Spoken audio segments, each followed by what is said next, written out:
My question to you is, you were present on the Jinnah Avenue, which is a several kilometer long road.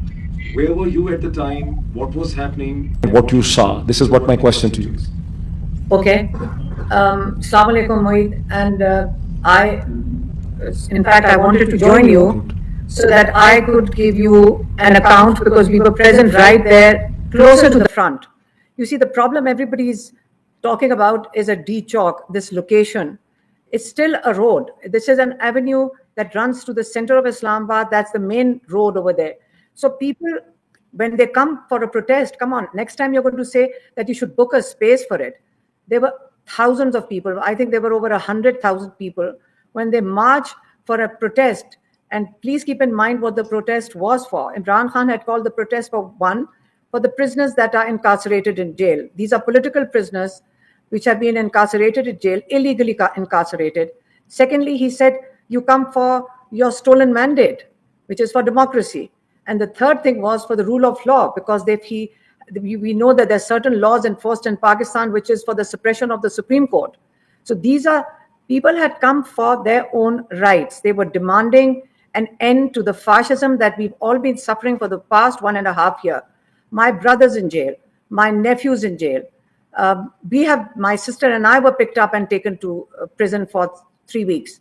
So, and there are thousands of other people who've had to face really hard, it's been very, very tough. Their relatives are picked up. So if people come to protest for their rights, my niece, my sister and myself were standing right there, very close to where everything was happening. My niece, my sister's granddaughter, who's about 15, 16-year-old, she was with us. They were old people, they were women. Nobody goes with their children. Nobody goes to a protest with their children if they think you're entering an area where you are going to create a riot. It was because we went there for our rights. So while we were right there in front where you're talking about the space, they're tall buildings. So about 3:30, a lot of people brought empty shells for us and they pointed out the buildings where the firing was coming from. They said there's sniper rifles on the rooftops. And they said, it was quite shocking, I can tell you that. Now, these are not people who are protesting or breaking anything. I'm telling you, this is where we were standing. There were people sitting on the roadside. They'd been on the road for over 30 hours. So they were resting on the green belts. They were resting on the service lanes. It's a very widespread area. It's a market. So there were just people sitting on the road or standing like we were. So when you start firing, whether it's one bullet or whether it is two bullets, just explain why would you fire into a crowd when they are only sitting over there. It is a protest. So the crime now is that you cannot protest or ask for your rights. That is the crime that was committed that day. And you start firing into the crowd. And in the documentary, I could see they used the word afternoon. By the afternoon, there were already 12 people dead that we are claiming because they were taken to the hospital. The real operation started late at night. When we left, it was about 10 o'clock at night, 9:30, 10. And by that time, I think about 8:30, it was already pitch dark. So when this military unit moved in, that is when the real massacre occurred. So when you're counting dead bodies, I can tell you, we saw they were firing at people just standing over there. When you start firing from rooftops, you just fire into anybody. Somebody picked up a picture. You haven't seen those pictures where somebody picked up Imran Khan's portrait and he was having somebody photograph him and they shot him dead. There are accounts where a person is making his selfie and you could see that he's shot in his shoulder. We saw the wounded. I mean, I'm not talking about rubber bullets. These are like bullet wounds. And that already started at 3:30 in the afternoon. So there's a difference. I will point out, in the afternoon, there was sniper rifle, but at night, there was a proper operation. And that's when they use the bigger guns. Like these, you can hear them in the videos. There's so much evidence available of how in the pitch dark, you could hear the machine. It's like machine gun fire, whatever they use, whatever automatic weapons they used. The question remains, why were people fired upon? Was it to make them create an atmosphere of fear? Let me point out that these people, when they came out, we were walking down one of the main avenues, which we call Srinagar Highway. We were with them all night. And when, like, we were in a car, but we were moving with the people. There were miles, I'm talking about miles of people walking on foot with the determination, with the jubilation. It was like, and I asked some of them, what are you feeling today? They said, we feel we've come out of a very dark time of 1.5 years. And we feel, and they were waving. I can tell you, I have waved. There were policemen standing on roads and waving to us, and we waved back at them. So there was no atmosphere. The military personnel were waving when we saw some of them.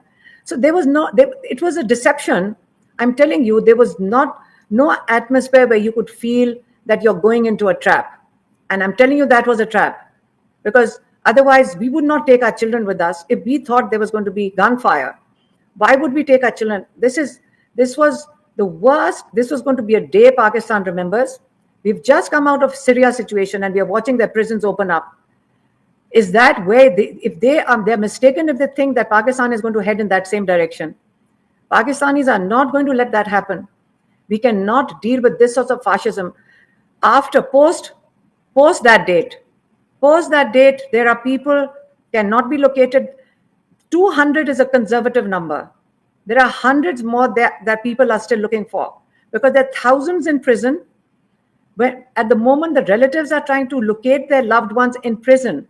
So they go from, and the games they are playing, it is terrible, because people go to one police station, or they are looking, there are hundreds of police stations that they're trying to locate their loved ones in. So because they can't locate them in prison, so they don't know whether they're dead or alive. This sort of a thing is a shock to Pakistan.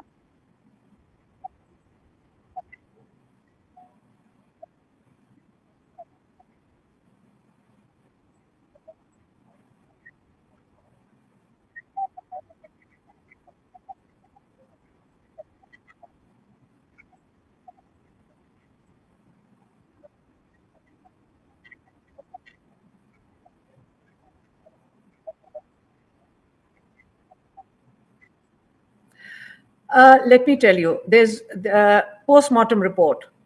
So they wouldn't let them have post-mortem, right? Then when they got a post-mortem, when they got one of them, a young boy, 17-year-old, they got the post-mortem done.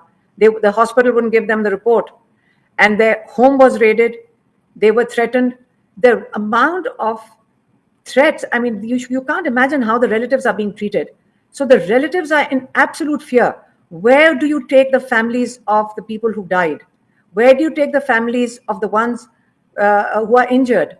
They are being threatened. So some have come forward.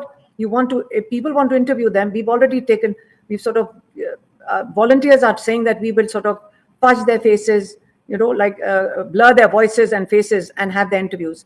But there is a lawyers team which are working on it. But when we say missing, remember, I'll repeat myself, there are so many volunteer lawyers that are going from one police station to the other, helping the relatives locate them. You cannot identify the dead until you identify unless the missing are not located. The relatives will not know whether they are dead or alive. So I understand when the political party is unable to give a confirmed number because there are no dead bodies. So legally they say that unless we don't have a dead body, how can we say that they are dead? So they could be located or traced to a police station. This is a very serious time. And I'm telling you, and I'm telling my Pakistani overseas, they understand that they have relatives over here, that it is a very big mistake to have shot at your own people. If for a minute they think that people are now going to sort of retreat with fear into their homes, I think it's a very serious situation in Pakistan right now, because you do not bring your military out to shoot at your people. That never happens.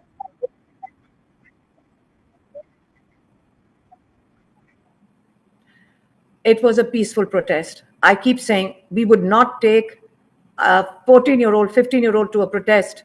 We were right there in the front. If you say, oh, they were about to break into what area? Were they going to break into there's a big distance. People come and protest over outside the White House, don't they? Outside the gate of the White House? Do you not come and protest in front of the White House? You're talking about at least a kilometer away from any of these buildings. So if you're a kilometer away, you're not even close to the building. So why were you firing at a crowd sitting in the middle of a road? And I'll tell you what happens with young people anywhere in the world. It's a universal factor. You fire tear gas and rubber bullets at them.